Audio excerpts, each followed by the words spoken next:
All right. Welcome to the Scorched Earth Political Podcast. I'm your host, John. And if you could, hit that like and subscribe button. It's a beautiful Thursday, April 10th. Masters Day. Masters starts. And it is literally one of my favorite days of the year. I love that tournament. I like the U.S. Open. I like a lot of sports, but man, the Masters, there's just something about it. And I'm going to do something a lot different than people who usually watch this podcast are used to. I'm going to give a little love out to the Republicans. And, you know, we're seeing 10 weeks in.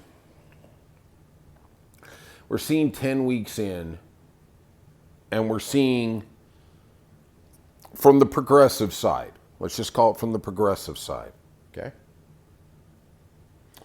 That it's a train wreck. This is just a bloody effing train wreck on every level, okay? All right.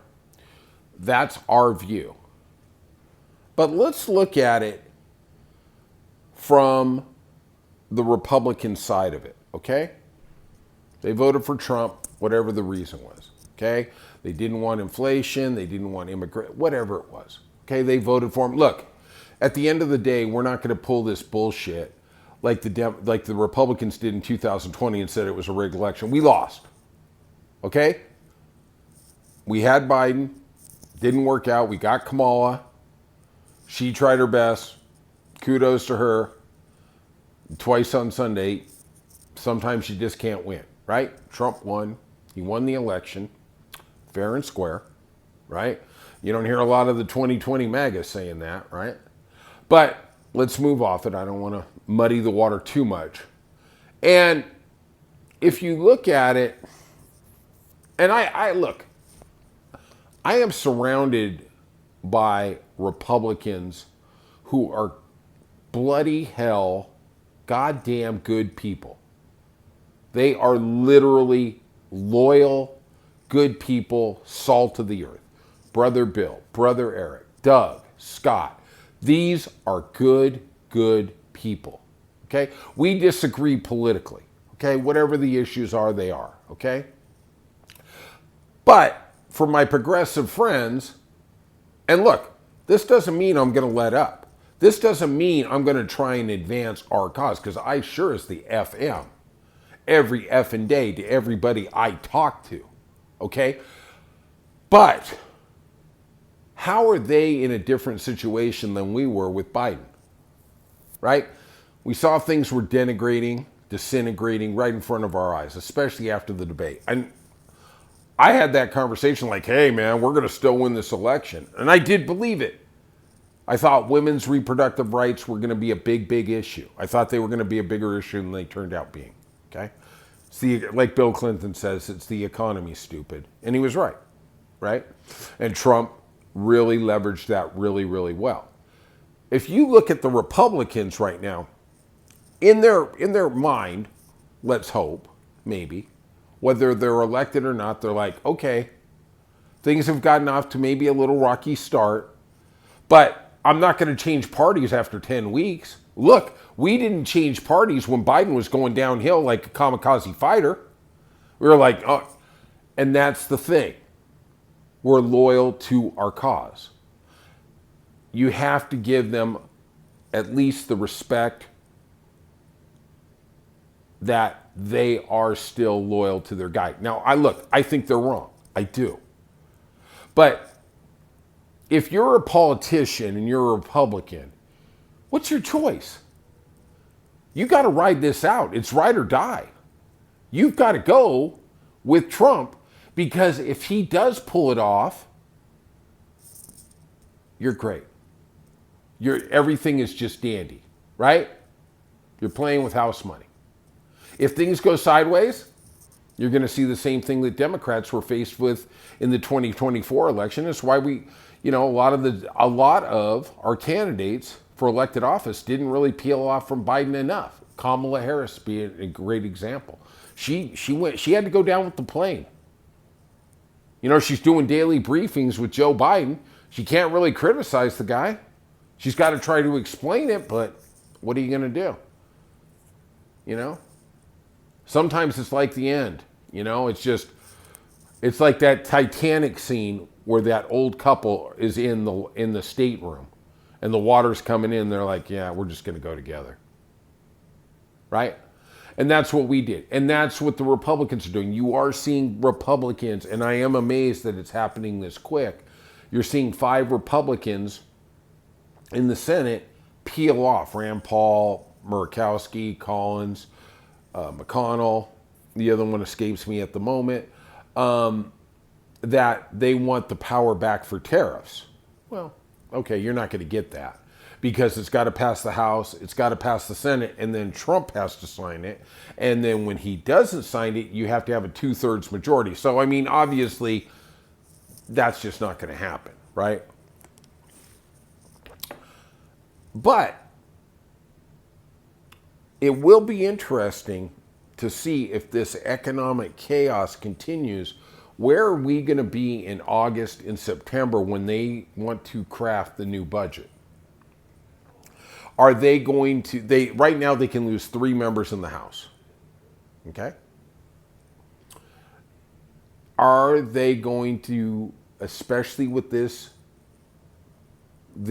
discord or this upheaval from the constituents? Look, the Republicans basically aren't doing any more town hall meetings because they are on the run. They're getting barbecued for draconian administration cuts at the federal level, job cuts, let's call it that, aid cuts, and just the volatility in the market. Right? Where are they going to be in September? What happens if Trump's approval rating gets down to 30%? He's seen it before. He was there with COVID. He might get it, everybody says he can't get below 40%. Let me tell you something. They start talking about cutting Medicaid. That is an incredibly popular program in rural red districts. I'll give you an example. Do you know one of the 2 Republican senators who are pushing hard against Medicaid cuts? It's Josh Hawley. That dude's as conservative as anybody out there. He's from Missouri. And there is a law after the first Trump administration that passed overwhelmingly in Missouri that says everybody in the state has access to Medicaid. Now, the funny thing about that law is if the federal government cuts funding, Missouri has to come up with the money. That law still exists. Tell me what kind of pressure that is. When Josh Hawley, already 10 weeks in, is starting to push back on it. And look, I called my House of Representatives member, J.O. Belnati from Southern California, and I said, I want to tell you, I am against federal worker cuts. Thank you. That's what I got. Thank you. Those are the kind of things. Call your representative. All you have to do is leave a message. That's all you have to do. Don't call the Washington number. F that. Call the local district number. Because as we saw, and it was reported by Politico, they cut the funding for the White House switchboard by, I think, 50%. Yeah. Hey, if you can't get through, you can't complain, right? Even Lisa Murkowski from Alaska, the senator from Alaska, said, hey, man, that ain't right. We need to hear from the constituents because then they grow deeper in the bubble, right? Keep protesting, keep the fight on. But understand when we look at the Republicans and we say, how come they're not turning? Look, it's 10 weeks in. It's ride or die for all of them, especially the elected members. I mean, what are they going to do?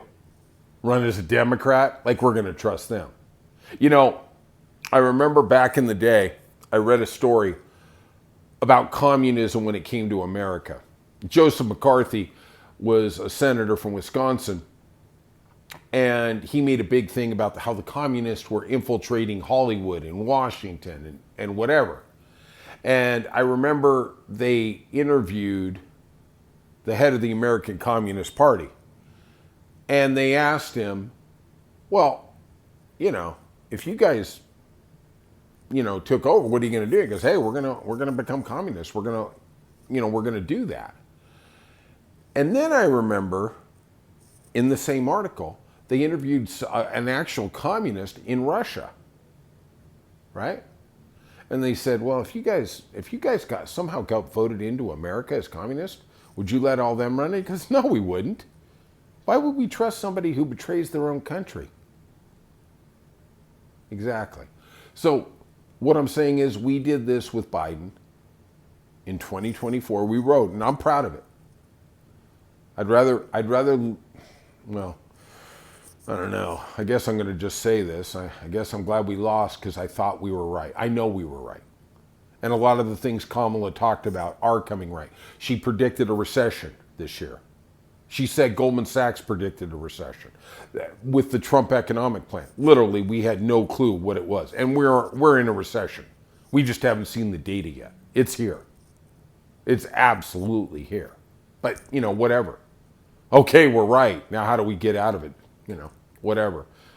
I have a funny feeling in the next couple of days we're going to hear about how this is Biden's fault. This is still his economy. It's not his economy. He handed it over to Trump. It wasn't perfect. I'm not going to argue that, but it was the best economy in the world. There's no doubt about it. All right. So if you could, just have a little understanding of the Republicans. I don't say agree with them. I don't say be codependent with them. That's one of my faults, codependency. But understand it and fight like goddamn hell. Because we are right and we are going to win. But we're going to do it the Democratic way. I love you all. Hit that like and subscribe button, and I'll talk to you soon.